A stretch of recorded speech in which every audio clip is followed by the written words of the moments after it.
오늘 함께 보실 하나님의 말씀은 시편 8편 1절에서 우리 9절까지 한 절씩 교독하고 9절은 합독하도록 하겠습니다. 제가 먼저 1절 읽습니다. 여호와 우리 주여, 주의 이름이 온 땅에 어찌 그리 아름다운지요. 주의 영광이 하늘을 덮었나이다. 주의 대적으로 말미암아 어린아이들과 젖먹이들의 입으로 권능을 세우시며 이는 원수들과 보복자들을 잠잠하게 하려 하심이니이다. 주의 손가락으로 만드신 주의 하늘과 주께서 베풀어 두신 달과 별들을 내가 보오니 사람이 무엇이기에 주께서 그를 생각하시며 인자가 무엇이기에 주께서 그를 돌보시나이까. 그를 하나님보다 조금 못하게 하시고 영화와 종기로 관을 씌우셨나이다. 주의 손으로 만드신 것을 다스리게 하시고 만물을 그 발 아래 두셨으니 곧 모든 소와 양과 들짐승이며 공중의 새와 바다의 물고기와 바닷길에 다니는 것이니이다. 함께 읽습니다. 여호와 우리 주여, 주의 이름이 온 땅에 어찌 그리 아름다운지요. 아멘. 아멘. 네, 오늘은 시편 8편을 가지고 우리 매일 성경 본문과 함께 가고 있는데요. 주의 이름을 찬양이라는 제목으로 함께 하나님 말씀 전하기 원합니다. 그래서 오늘 또 찬양을 많이 부르기도 했고 찬양 가사 중에 또 그러한 가사 내용들이 있었죠. 자, 그런데 부제가 있어요. 그래서 주의 이름을 찬양, 그리고 사람의 아름다움을 찬양이라는 원래는 하나의 제목인데 이걸 좀 나눴습니다. 우리가 생각하기에 좀 이상하죠. 아니, 주님의 이름만을 찬양해야지. 교회에서는 목사님이라면 주의 이름을 찬양하는 것만 말해야지. 아니, 사람의 아름다움을? 사람을 찬양하는 게 아니라 또 사람의 아름다움을 찬양한다고? 이거 무슨 얘기를 하려고 하시지? 또 이런 생각이 좀 들 것 같습니다. 근데 오늘 본문을 보면 이 본문에 사람의 아름다움을 찬양하는 내용이 있잖아요. 그래서 다윗이 지은 시인데 이 3절부터 8절까지를 보면 이 사람의 아름다움, 그러니까 외적인 아름다움이 아니라 외모가 뭐 이쁘게 생겼네, 잘생겼네 이런 게 아니라 사람 자체가 지닌 그 본연의 아름다움, 그것에 대해서 노래하는 내용들이 오히려 하나님을 높이는 내용보다 더 많아요. 그래서 오늘 이 본문을 통해서 우리가 이 내용, 이 시가 담고 있는, 그래서 궁극적으로 드러내고자 하는 메시지가 무엇인지를 같이 살펴봤으면 좋겠습니다. 제가 특별히 시편 8편을 좋아해서 참 여러 교회에서 사역할 때마다 시편 8편 꼭 설교해야지 이런 마음이 있었는데 또 이렇게 수요 설교 매일 성경 본문이 또 딱 오늘 날짜가 시편 8편이더라고요. 그래서 오늘 이 시편 8편을 좀 4가지 질문을 던지면서 좀 살펴보면 좋겠다 이렇게 생각을 해서 그렇게 좀 준비했습니다. 첫 번째 질문은 이것입니다.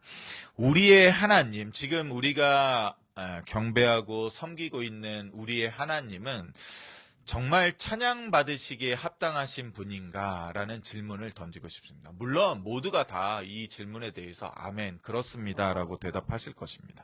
하나님 한 분만이 홀로 우리의 찬양을 받으시기에 합당하신 분입니다. 라고 우리는 우리의 신앙으로 고백하죠. 그렇기 때문에 매일 예배, 매주 예배에 나올 때마다 오직 하나님만을 높입니다. 우리는 이 8층에 있는 신천지와도 다르죠. 이만희 이런 사람 높이지 않는다는 것입니다. 높일 이유도 없고 높일 만한 존재도 아니라는 사실을 너무나 잘 알죠. 오직 하나님 한 분, 예수 그리스도 한 분, 성령 하나님만 우리의 찬양의 대상이 되신다는 것입니다. 그렇다면 이 하나님의 이름이 진실로 이 모든 온 땅에서 참으로 아름다운가요? 라고 한 번 더 질문하게 됩니다. 우리는 지금 기독교 국가가 아니죠. 한국은 물론 기독교인이 참 많은 그러한 아주 좋은 나라지만 국교가 기독교는 아닙니다. 국교가 기독교인 나라, 대표적으로는 미국이 있겠죠. 미국이라는 나라, 영국이라는 나라, 독일이라는 나라도 그 땅에 살고 있는 모든 사람들이, 모든 존재가 다 하나님을 높이는가? 그렇지 않다는 것을 우리가 알고 있습니다. 그러니 그분의 이름이 진실로 이 땅에서 참으로 아름답게 드러나고 있는가를 바라본다면 그렇지 못한 경우가 너무나 많구나. 때때로 누군가는 하나님에 대해서 오해하고 곡해하고 비판하기 위해서 하나님의 이름을 더럽히기도 하고 또는 하나님이 없다 말하기도 하고 그것은 다 거짓말이다. 사람을 속이려는 것이다. 라고 그렇게 주장하는 사람도 참으로 많습니다. 그러나 오늘 시편 기자는 그분의 이름이 진실로 이 모든 온 땅에서 참으로 아름답습니다. 라고 선언하고 있습니다. 그것이 바로 오늘 우리가 읽었던 시편 8편 1절 상반절의 말씀이죠. 제가 다시 한번 읽어드리겠습니다. 여호와 우리 주여 주의 이름이 온 땅에 어찌 그리 아름다운지요. 즉 믿음의 사람들, 하나님의 백성들, 하나님의 은혜로 살아가는 자들은 이 땅 가운데서 하나님의 이름의 아름다움을 날마다 캐치해내며 누리며 그것을 바라보는 힘, 능력이 있다는 것입니다. 그렇기 때문에 세상 사람들이 아무리 하나님을 무시하고 욕하며 없다 말할 때에도 전혀 주눅들지 않는 것이죠. 제가 오늘도 저녁에 이 석양이 지는 그 구름 가운데 아내가 저 하늘 너무 예뻐, 저 빛이 너무 예뻐 하면서 그것을 바라봤을 때 정말로 하늘이 하나님의 영광을 드러내며 온 우주가 하나님의 아름다우심을 지금 찬양하고 있구나를 느낀단 말이에요. 그렇듯이 하나님의 백성들은 온 땅에 하나님의 아름다움이 드러나고 있으면 오늘도 발견하는 존재인 것입니다. 그러니 오늘 우리의 하루 중에 또 지난 3일간의 삶 중에 또 우리 일주일 정도 지금 한 8일째 되는 7월을 보내고 있는데 그 기간 동안에 우리의 삶 가운데 이 온 땅에 하나님의 이름의 아름다움을 체험하셨나요? 그래야 된다는 것입니다. 하나님의 아름다움을 만끽하며 체험하며 바라보며 하나님이 정말로 대단하시고 위대하신 분이구나를 우리의 입으로 그렇구나 하면서 감탄하는 그러한 하루를 우리가 보내야 되는 것입니다. 그러한 능력이 우리에게 있다는 것이죠. 하나님의 백성이 아닌 자들에게는 그러한 것이 보이지 않으나 우리에게는 그렇다는 것입니다. 그래서 우리가 우리의 모든 것을 다해서라도 하나님을 높여 찬양할 만한 여호와 하나님인 것이 확실하다고 시편 기자인 다윗도 그렇게 선언하며 우리도 확신 있게 그렇다라고 우리의 신앙을 가지고 우리의 믿음을 가지고 그렇게 답하는 것입니다. 그것이 바로 1절 상반절의 메시지인 것이죠. 우리가 모든 것을 다해서 높일 단 하나의 이름은 여호와 하나님이십니다. 예수 그리스도이십니다. 성령 하나님이십니다. 할렐루야 아멘 하는 내용이 바로 여호와 우리 주여 주의 이름이 온 땅에 어찌 그리 아름답습니까 하는 이 고백의 내용에 담긴 의미라는 것입니다.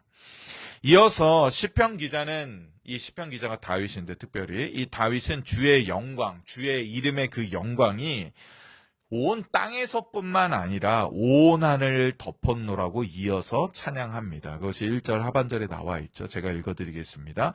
주의 영광이 하늘을 덮었나이다. 즉 하나님의 이름은 하나님의 백성들에 의해서 이 땅에서만 높임받는 것이 아니라 온 우주적으로 저 하늘, 저 측량할 수 없이 무한히 넓은, 무한히 큰 그 하늘을 하나님의 영광으로 가득 채워졌다고 다윗은 노래하고 있는 것입니다. 그러니 우리가 어찌 그분의 이름을 이 땅에서 높이지 않을 수 있겠습니까? 오직 그분만이, 여호와 하나님만이, 그분의 이름만이 온 땅에서 저 하늘에서 홀로 유일하게 위대하시며 진정으로 아름답기에 오늘도 우리가 그분의 이름을 높이며 찬양할 만한 것이라는 것입니다. 자, 여기까지는 우리가 너무나 잘 알고 있고 우리의 신앙으로 너무나 고백하는 내용이죠. 자, 그러면 그 다음 질문으로 우리가 우리의 참되신 하나님만을, 하나님의 이름만을 찬양해야 하는, 그렇다면 보다 더 확실한 이유와 근거가 또 있습니까? 라고 질문을 했을 때 이 다윗이 그것을 어떻게 설명하냐면 제가 얘기했듯이 너무나 다윗은 그 이유를 창조 세계에서 찾습니다. 특히 하늘과 달과 별들에서 찾습니다. 그건 너무나 당연한 것이죠. 그런데 창조 세계 하늘과 달과 별들에서 찾을 뿐 아니라 그것을 지나가면서 이제 사람에게서 그 궁극적인 이유를 찾는다는 것입니다. 그것이 이제 시편 8편 3절로부터 8절에 이르는 내용들인데 2절은 나중에 또 다룰 기회가 있으면 다루겠습니다. 제가 3절을 먼저 읽어드릴게요. 주의 손가락으로 만드신 주의 하늘과 주께서 베풀어 두신 달과 별들을 내가 봅니다. 그러니까 이제 말씀으로 하늘을 만드셨죠. 하늘을 펴셨죠. 근데 그것을 이제 손가락에 비유해서 하나님이 온 힘을 다해서 만들었다기보다는 그 손가락의 권능만으로도 이 하늘을 창조하신 이 하나님의 대단하심, 그 능력을 드러내죠. 그리고 지금보다도 그때 당시에 이 다윗 시대 때 더 많은 하늘의 별들, 무수히 많은 별들이 보였지 않겠습니까? 달빛이 더 찬란하게 쏟아져 내렸을 텐데 그러한 이 우주에 이 알랄이 박혀있는 이 달과 별들을 바라볼 때 하나님의 위대하심을 감탄할 수밖에 없는 것이죠. 우리도 때때로 이렇게 밤 깊은 곳에 별들을 보러 갈 때, 또 때때로 이 보름달을 볼 때도 참 대단하다 이러한 느낌을 받는데 이때 당시엔 더 그렇겠죠. 그런데 거기에만 묻혀 있는 게 아니라 4절에 내려오면 그것을 바라보면서 그것이 사람을 위하여 하나님께서 지어두신 것이다. 이 밤 하늘에 박아두신 것이라는 것을 깨닫게 됩니다. 깨닫다기보다는 다시 기억해내는 것이죠. 왜냐하면 창세기에 그 내용이 이미 모세에 통해서 잘 기록되어 있기 때문입니다. 그래서 이 다윗은 하늘에 무수히 많은 달과 별을 받아보면서 감탄, 아름답다, 좋다, 너무나 대단하다 하는 감탄에서 머무는 것이 아니라 그렇지, 저것이 사람을 위하여 주신 것인데 그렇다면 사람이 무엇이기에 하나님은 우리를 이토록 생각하십니까? 도대체 여자의 아들로 태어났다는 것이 무엇이길래 주께서 우리를 이렇게 돌보십니까? 하나님께서는 놀랍게도 온 우주를 사용하셔서 이 인생들을 돌보고 계신다는 것입니다. 태양이 그 위치가 우리랑 조금만 가까웠더라도 또 조금만 멀더라도 지구가 존재할 수 없다는 그런 과학적인 연구가들의 그런 결론들이 있지 않습니까? 근데 그것을 아주 절묘하게 맞추어서 또 사계절이 있는 곳에서는 사계절이 있도록 하여서 그리고 지구가 공전과 자전을 반복하면서 사람들이 살기에 계속해서 영속해서 살아가도록 그렇게 온 우주를 창조하시고 운행하신다는 것입니다. 그래서 그것을 바라볼 때마다 달과 별들 천체를 바라볼 때마다 그러한 감동과 이 생각이 그 다윗의 마음 깊이 계속해서 물밀듯 밀려 들어온다는 것입니다. 그리고 나서 그는 또 한 번 감탄하게 되는 그게 5절 내용이죠. 5절 함께 읽어보겠습니다. 5절이 있습니다. 시작. 그를 하나님보다 조금 못하게 하시고 영화와 존귀로 관을 씌우셨나이다. 저는 5절을 볼 때마다 깜짝깜짝 놀랍니다. 하나님보다 조금 못하게? 사람을? 이런 생각 안 해보셨나요? 네. 그치. 나는 하나님과 딱 종이 한 장 차이야. 이런 생각 감히 우리 못하잖아요. 물론 여기에 이제 쓰인 이 하나님이라는 단어가 이제 천사로도 번역되는 단어이긴 하지만 저는 하나님으로 번역하는 게 더 좋다고 보는데 그러니까 지금 우리 한글 번역으로 즉 하나님께서 우리를 만드셨을 때 이거 뭐 내가 대충 만들자 너는 그냥 포유류 중에 좀 고등생물 정도야. 너는 포유류 중에 최상위 정도에 속하는 그 정도야 딱. 그러니까 뭐 원숭이, 고릴라, 오랑우탄 그 바로 위에 그래서 말 정도 할 수 있는 그 정도 다른 존재야 정도가 아니라 진흙으로 우리를 빚으셨을 때 친히 하나님의 형상과 모양을 담으시고 그리고 거기에 하나님의 거룩한 영을 불어넣어서 생영으로 만드셨습니다. 그래서 우리의 존재가 여타 피조물과 조금 더 진화된, 그래서 그거보다 한 단계 높은 어느 지점에 있는 그러한 존재가 아니라 우리는 마치 천상에 거하는 신들처럼, 천사처럼, 마치 하나님처럼 그렇게 창조되었다는 것입니다. 그리고 그러한 우리의 이 피조물, 하나님의 모양과 형상을 담은 우리의 이 영화로운 이 머리 위에 하나님께서 친히 영화의 관과 존귀의 간을 직접 수여하사 씌워주셨다는 것입니다. 다윗은 지금 임금으로서 왕관을 금으로 만든 각종 보석이 달린 왕관을 쓰고 있겠죠. 그런데 그것과 비할 수 없는 하나님의 영화와 하나님의 존귀로 꾸며진 관이 자기 머리 위에 쓰여졌음을 보고 너무나도 감탄할 수밖에 없었다는 것입니다. 한 나라의 왕이 그 왕관을 쓰면 그 나라의 그 왕보다 높은 존재가 없듯이 이 온 피조 세계에서 우리에게 왕관이 씌워졌기 때문에 우리보다 높은 존재는 이 피조 세계에 단 하나도 존재하지 않게 되는 것이죠. 오직 하나님만이 우리의 위에 계시는 것입니다.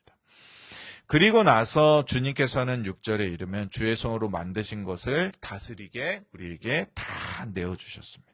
그래서 그 모든 것이 우리의 발 아래 엎드리게 되었죠.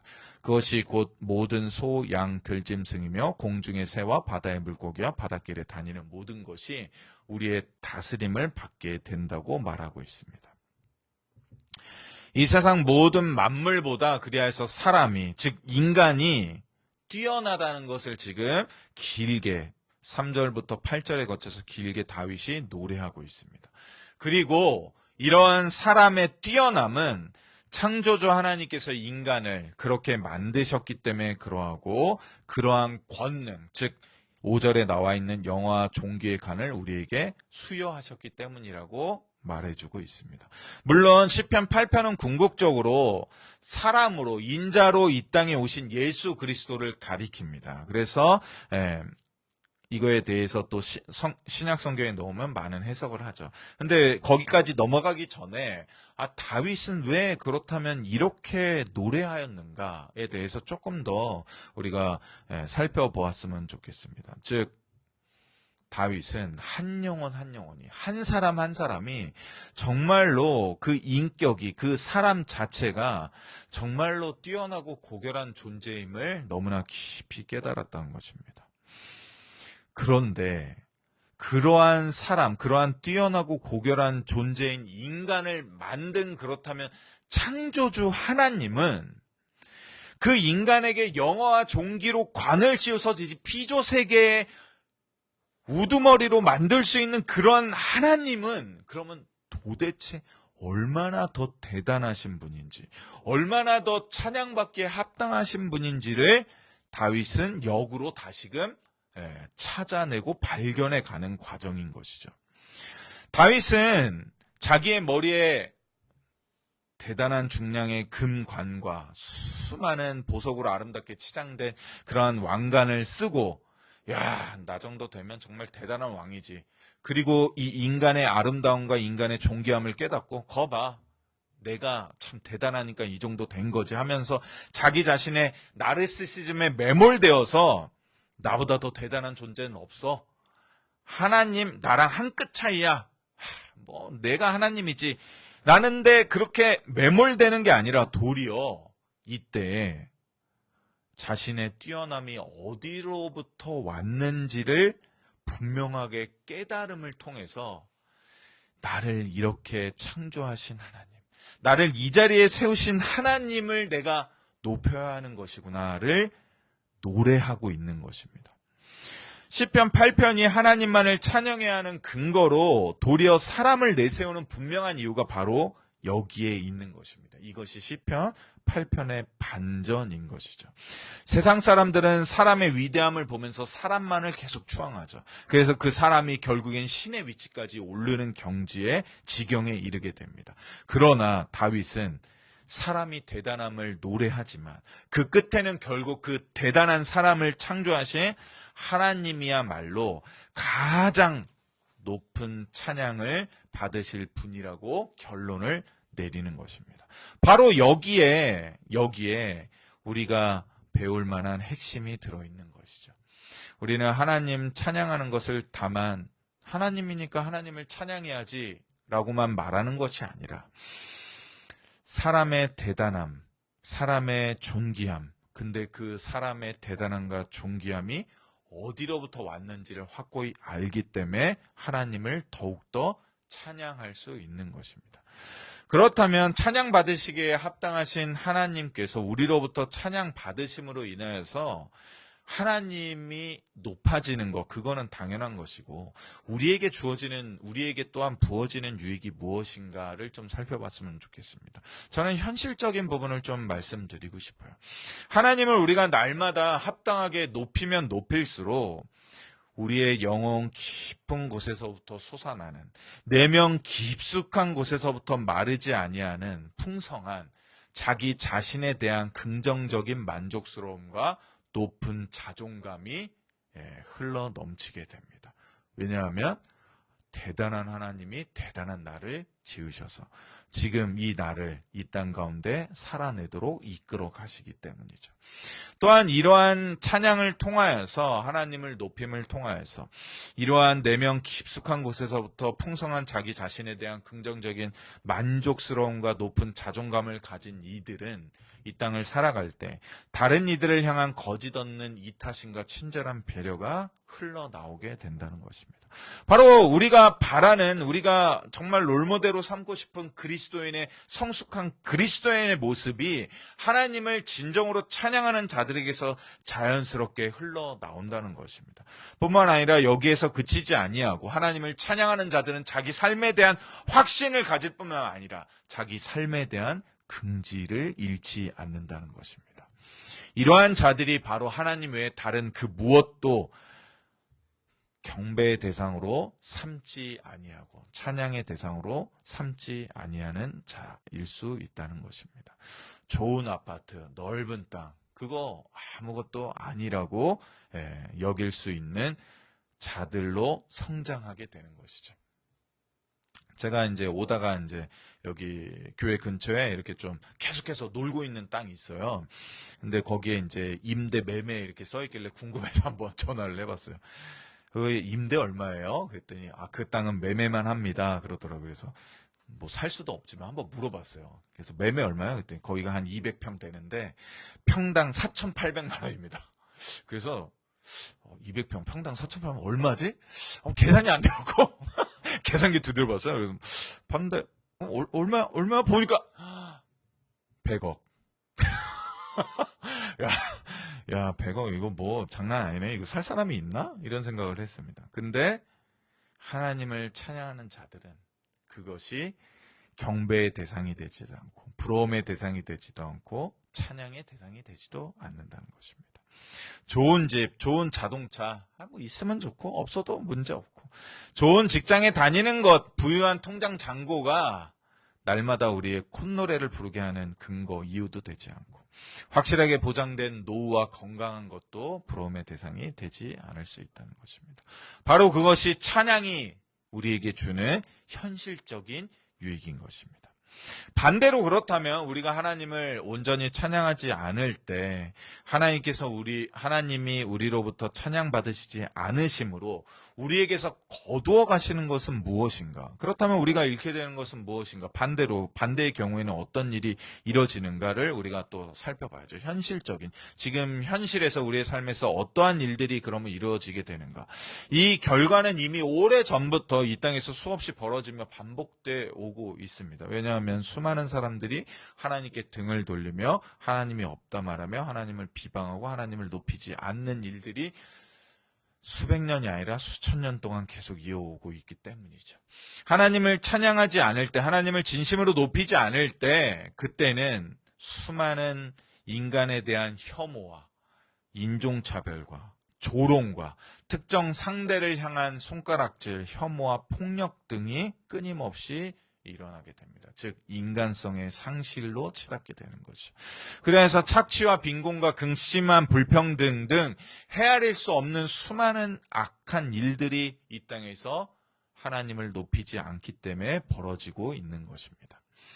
그러나 가장 비참한 결과는 우리로서, 하나님의 백성으로서 우리에게 가장 비참한 결과는 하나님께서 우리에게 씌우신, 수여하신, 우리 머리에 지금도 씌워져 있는 영화와 종교의 관이라는 이 놀라운 이 지휘권을 영영 잃어버리게 되는데, 그것은 다만 그냥 거두어 가심이 아니라 찬란하게 빛나야 될 이 영화와 종교의 관이 우리가 잘 알고 있듯이 그 빛을 서서히 발해서 결국에는 거무튀튀하게 변질되고 변색된 채 금속도 녹슬잖아요. 물론 금은 녹슬지 않지만 금속도 녹이 슬잖아요. 그것처럼 변색되어서 점점점 썩어져 가는 관을 쓴 채 그때도 그저 우리가 잘난 줄 알고 그렇게 멋모르고 살아가다가 그 썩은 관을 벗지 못한 채 경배와 찬양이 결코 될 수 없는 것들 앞에 그 머리가 무거워져서 머리를 조아리며 숙이게 되는 일들이 벌어지게 된다는 것입니다.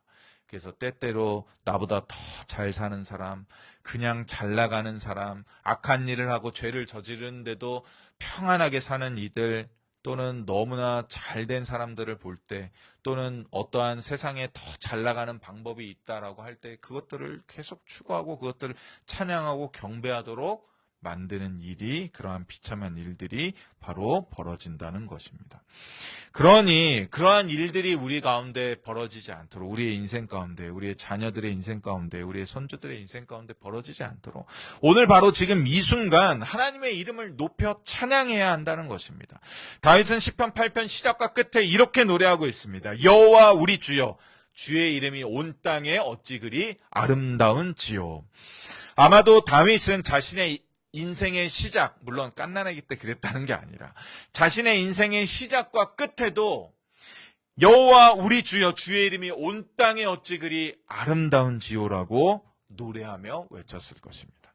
그러니 우리 또한 나에게 주어진 하루의 삶을 보내면서, 시작하면서 그 시작과 끝에 여호와 우리 주의 이름이, 여호와 우리 주여, 주님의 이름이 온 땅에서, 나의 삶에서, 우리의 가정에서, 나의 직장에서, 나의 사업장에서, 나의 일터에서, 나의 교회에서, 내가 만나는 사람들 사이에서 어찌 그리 아름다운지요라고 선포하며 노래하며 담대히 나아가길 원합니다.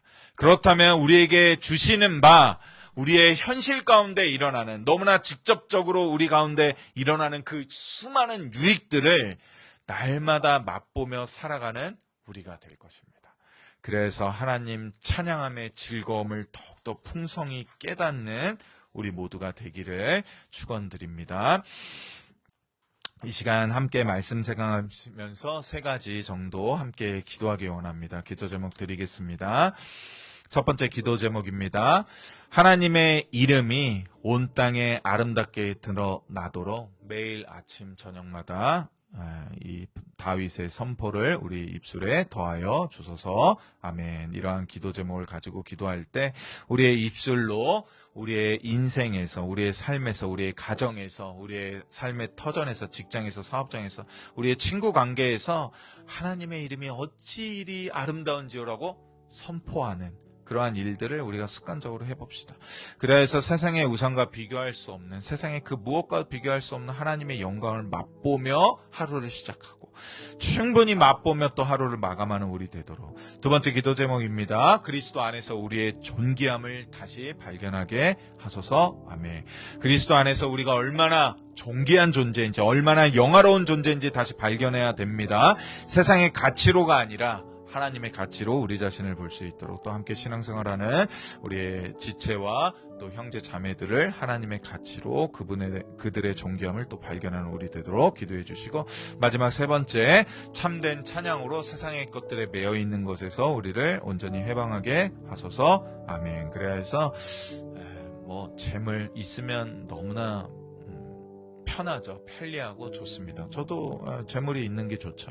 그러나 그것에 매이지 않을 수 있는 건강조차도, 노후조차도, 잘난 자녀조차도, 손주조차도 그 어떠한 것에도 매이지 않도록 오직 하나님만 경배하는 우리 되도록, 그래서 하나님을 높이는 찬양이 우리를 진정으로 자유롭게 하고, 또 성숙한 그리스도인으로서 우리의 이러한 좋은 면들을 세상에 계속해서 널리 퍼지는 그러한 트리거 같은 역할을 할 수 있도록, 우리 하나님의 이름이 온 땅에 아름답게 드러나도록, 그리스도 안에서 우리의 존귀함을 서로 또 각자 진실되게 발견하도록, 참된 찬양으로 세상의 모든 것들에서 온전히 해방되도록, 이 세 가지 기도 제목 놓고 말씀 생각하시면서 우리 잠깐 1, 2분간 우리 기도하며 나가도록 하겠습니다. 기도하시겠습니다. 이것이 행복이라고 세상은 알 수 없는 하나님 선물, 이것이 행복